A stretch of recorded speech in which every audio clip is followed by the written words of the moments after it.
Good morning everyone. Today 29th of December 2020 class 5 subject Bangla ব্যাকরণ বই ভাষা মুকুল।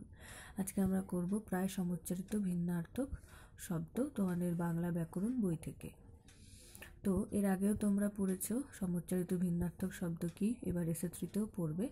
তো কি বলেছে, বাংলা ভাষায় এমন কিছু শব্দ আছে যাদের উচ্চারণ প্রায় এক কিন্তু বানান আলাদা হওয়ার জন্য এদের অর্থও আলাদা হয়, আর এই ধরনের শব্দকে বলে প্রায় সমুচ্চারিত ভিন্নার্থক শব্দ। এখানে কিছু শব্দ আমি দাগিয়েছি, এই শব্দগুলোই তোমরা পড়বে। যেমন কুল, কয়রস্যু লকুল মানে বংশ, কয় দীর্ঘ লকুল মানে নদীর তীর। কমল, ক ম ল কমল মানে পদ্ম, আর কয়কার ম ল কোমল মানে নরম। আধার, সরেয়া ধয়াকার বয়শূন্যরা আধার মানে পাত্র, আর সরেয়া চন্দ্রবিন্দু ধয়াকার বয়শূন্যরা আধার মানে অন্ধকার। এরপর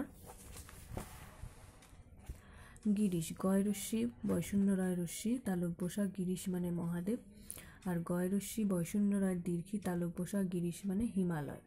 এরপর দীনেশ, দয়রস্যি দন্তনয়িকার তালব্যসা দীনেশ মানে সূর্য, দয় দীর্ঘি দন্তনয়িকার তালব্যসা দীনেশ মানে দরিদ্রের বন্ধু।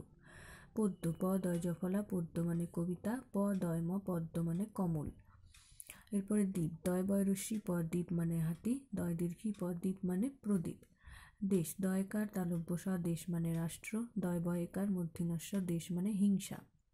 পানি, প আকার দন্তনয় রস্যি পানি মানে জল, প আকার মূর্ধন্যয় রস্যি পানি মানে হাত।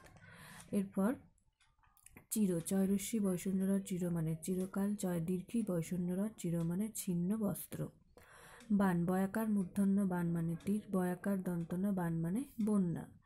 বিষ, বয়রস্যি তালব্যসা বিষ মানে সংখ্যা বিশেষ, বয়রস্যি মূর্ধন্যস্ব বিষ মানে গরল। তো আজকের ক্লাসে যে সমুচ্চারিত ভিন্নার্থক শব্দগুলি আমি পড়ালাম এগুলো তোমরা কিন্তু খুব ভালো করে বাড়িতে পড়বে। এরপর আমি এখানে কিছু বাংলা বানান দিয়েছি, এগুলো অবশ্যই পড়বে। নিষ্পত্তি, দন্তনয় রস্যি মূর্ধন্যস্ব শয় প তয় তয় রস্যি নিষ্পত্তি। জাতিস্বর, বর্গীয় জয়াকার তয় রস্যি দন্ত শয় ম বয়শূন্যরা জাতিস্বর। অত্যন্ত, স্বরেও তয় জফলা দন্ত নয়ত অত্যন্ত। বাগীশ্বরী, বয়াকার গয় দীর্ঘি তালব্যসয় বফলা বয়শূন্যরয় দীর্ঘি বাগীশ্বরী। ব্যাহত, বয় জফলা আকার হ আর ত ব্যাহত। Thank you.